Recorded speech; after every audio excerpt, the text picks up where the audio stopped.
कल business studies का final exam है और अगले कुछ मिनट्स में हम वो सारे क्रूशियल टॉपिक्स को टारगेट करने वाले हैं जहां से क्वेश्चंस आने के चांसेस सबसे ज्यादा हैं। रेडी हैं? चलिए शुरू करते हैं। थोड़ी टेंशन हो रही है? बिल्कुल नॉर्मल है, पर चलिए टेंशन को साइड रखते हैं और फोकस यहां लाते हैं। ये कोई नॉर्मल रिवीजन नहीं है, ये एक स्मार्ट रिवीजन है। हम सिर्फ उन्हीं टॉपिक्स पर मेहनत करेंगे जहां से क्वेश्चंस आने के चांसेस सबसे ज्यादा हैं। बस मेरे साथ बने रहिए, कल पेपर में फुल कॉन्फिडेंस के साथ जाना है।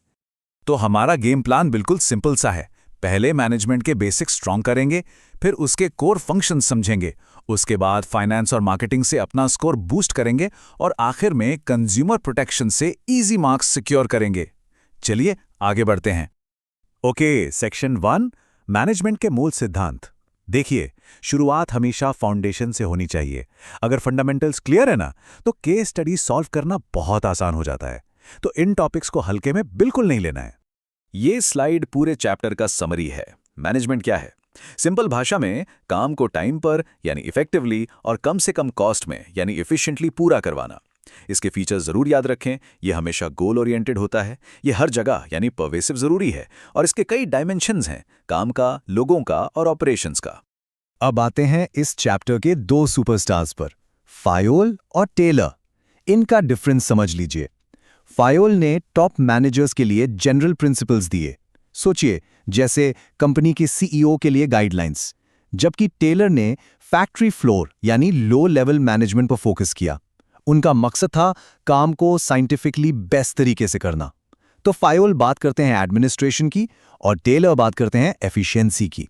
देखिए, एग्जाम में इनमें से क्वेश्चन पक्का है। फेयोल के कोई भी 5 प्रिंसिपल्स अच्छे से याद कर लीजिए, जैसे काम को बांटना यानी डिवीजन ऑफ वर्क, कमांड एक ही बॉस से मिलना यानी यूनिटी ऑफ कमांड और team spirit, Spirit the core, और टेलर की टेक्निक्स में फंक्शनल फोरमैनशिप जहां 8 स्पेशलिस्ट बॉस होते हैं, और स्टैंडर्डाइजेशन।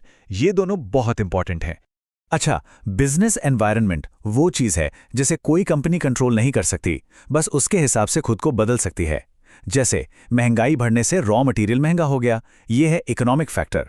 लोग हेल्थ कॉन्शियस हो गए तो जिम की डिमांड बढ़ गई, ये सोशल फैक्टर है। सरकार ने मेक इन इंडिया शुरू किया, पॉलिटिकल फैक्टर। डिजिटल रिसीट का नया कानून आ गया, ये लीगल है। और यूपीआई ने कैश को रिप्लेस कर दिया, ये टेक्नोलॉजिकल फैक्टर है।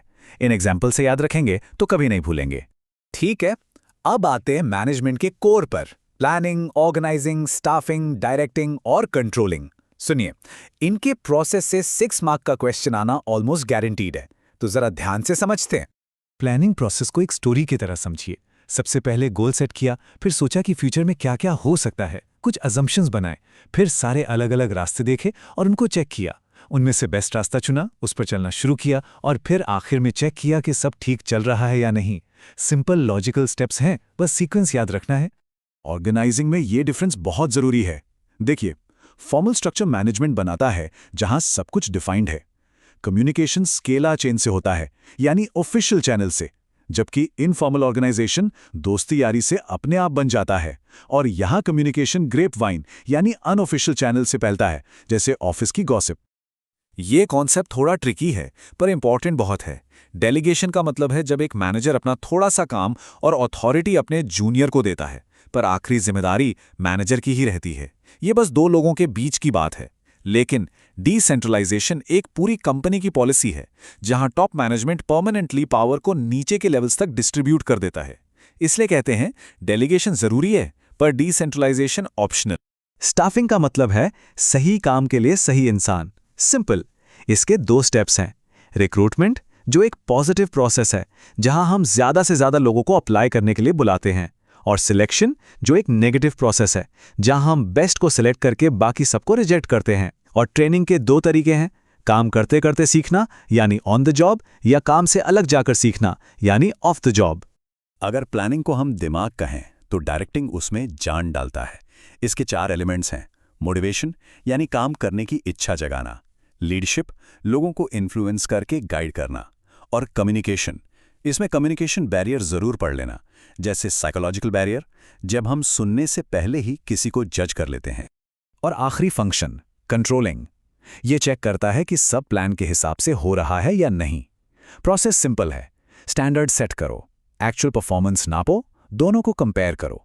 अगर कोई कमी है तो उसे एनालाइज करो। अब यहां सबसे जरूरी चीज है क्रिटिकल पॉइंट कंट्रोल। इसका मतलब है हर छोटी मोटी गलती पर फोकस मत करो, सिर्फ उन की एरियाज पर फोकस करो जो पूरे बिजनेस पर असर डालते हैं। ये एग्जाम के लिए एक स्मार्ट स्ट्रैटेजी है। और फाइनली, गलती को सुधारो। तो इस सेक्शन से ये 3 क्वेश्चंस पर खास ध्यान देना है। प्लानिंग प्रोसेस का 6 मार्क का, फॉर्मल और इनफॉर्मल का डिफरेंस, और डेलीगेशन/डिसेंट्रलाइजेशन वाला स्टेटमेंट। इन्हें बिल्कुल पक्का करके जाना है। ओके टीम, अब आते हैं पार्ट बी पर। ये 2 चैप्टर्स, फाइनेंशियल मैनेजमेंट और मार्केटिंग, आपके स्कोर को सीधा स्काई रॉकेट कर सकते हैं। इनके क्वेश्चंस डायरेक्ट आते हैं और इनमें फुल मार्क्स लाना आसान है। इस स्लाइड में दोनों चैप्टर्स का डीएनए है। फाइनेंशियल मैनेजमेंट का मेन मकसद है शेयर होल्डर की वेल्थ को बढ़ाना। इसमें 3 मेन डिसीजंस होते हैं: पैसा कहाँ इन्वेस्ट करें, पैसा कहाँ से लाएं और प्रॉफिट बांटे या नहीं। दूसरी तरफ मार्केटिंग मैनेजमेंट का सेंटर पॉइंट है कस्टमर सेटिस्फैक्शन, और इसके हथियार हैं 4 P's: product, price, place and promotion. देखिए, इस सेक्शन से ये 2 6 मार्क के ब्लॉकबस्टर क्वेश्चंस बन सकते हैं। पहला 3 फाइनेंशियल डिसीजंस पर और दूसरा मार्केटिंग के 4 P's पर।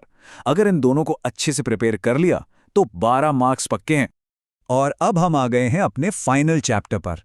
ये चैप्टर सबसे आसान है और इससे मार्क्स स्कोर करना बिल्कुल बोनस जैसा है। इसको स्किप करने की गलती बिल्कुल मत करना। इसमें 2 चीजें याद रखनी है। पहला, कंज्यूमर के राइट्स जैसे राइट टू सेफ्टी, और दूसरा 3 टियर रीड्रेसल मशीनरी। अब इसकी नई लिमिट्स याद रखिएगा। 50 लाख तक के केस के लिए डिस्ट्रिक्ट कमीशन, 50 लाख से 2 करोड़ तक के लिए स्टेट कमीशन और 2 करोड़ से ऊपर के लिए नेशनल कमीशन। ये अपडेटेड लिमिट्स जरूर याद रखना। इस चैप्टर से सबसे कॉमन सवाल यही है, कंज्यूमर के कोई भी 4 या 6 राइट्स को एक्सप्लेन करो। बहुत ही स्ट्रेट फॉरवर्ड क्वेश्चन है, आराम से हो जाएगा। तो ये थे वो सारे मोस्ट इंपॉर्टेंट टॉपिक्स। अगर इन सबको आखिरी बार ठीक से रिवाइज कर लिया है तो एग्जाम के लिए आप बिल्कुल तैयार हैं। अपनी प्रेपरेशन पर विश्वास रखिए। मेरी तरफ से आप सबको ऑल द वेरी बेस्ट। शांत रहना, एग्जाम हॉल में घबराना नहीं। आपने जितनी मेहनत की है उस पर भरोसा रखो। क्वेश्चन पेपर को आराम से पढ़ना और अपना बेस्ट पेपर लिखना। फोड़ के आना।